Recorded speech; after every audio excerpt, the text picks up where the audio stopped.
நம்ம ஆதார் கார்டில் இருக்க மொபைல் நம்பரை ஈஸியாக எப்படி மாற்றலாம்னு இப்போ ஆதார் நிறுவனம் நமக்கு ஒரு ஈஸியான வழி ஒன்று செஞ்சு கொடுத்துருக்காங்க. அது எப்படின்னு இப்போ நம்ம பார்க்கலாம். ஃபஸ்ட்டு அந்த ஆதார் வெப்சைட் ஒன்று இருக்குது, அந்த அப்ளிகேஷனை ஓப்பன் பண்ணிக்கோங்க.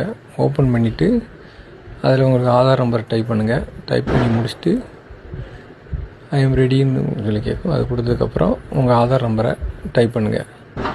டைப் பண்ணி கண்டினியூ கொடுங்க.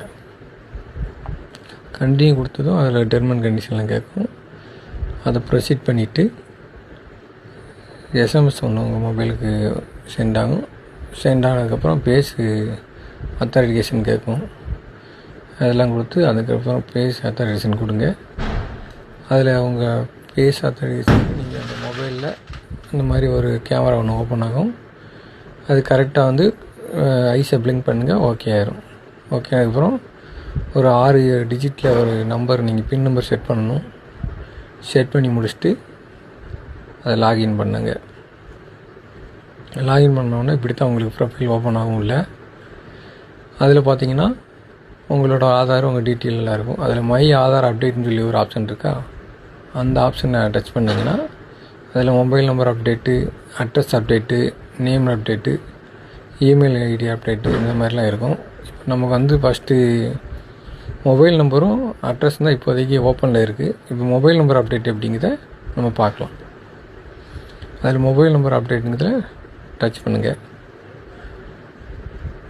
டச் பண்ணி முடித்ததும் அதில் இப்படி தான் கேட்கும். ஒரு 75 ரூபா நம்ம ஃபீஸு அதில் அமௌண்ட் கட்டுற மாதிரி இருக்கும்.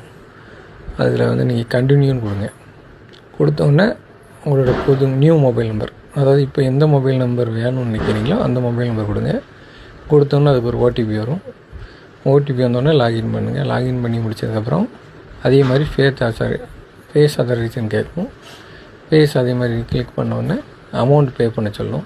அமௌண்ட் பே பண்ணி முடித்தோடனே அது 30 நாளில் உங்களுக்கு அந்த நம்பர், இப்போ நீங்கள் எந்த நம்பர் மொபைல் நம்பர் கொடுத்துருக்கீங்க அதில் வந்து ஓகே ஆயிரும் அப்படின்னு சொல்லி உங்களுக்கு இதாக இருக்கும். அதே ஸ்டேட்டஸை அந்த மொபைல் நம்பர் நம்மளுக்கு அப்டேட் ஆகிடுச்சு ஆகலையான்னு அந்த அப்ளிகேஷன்லேயே நம்ம பார்த்துக்கலாம்.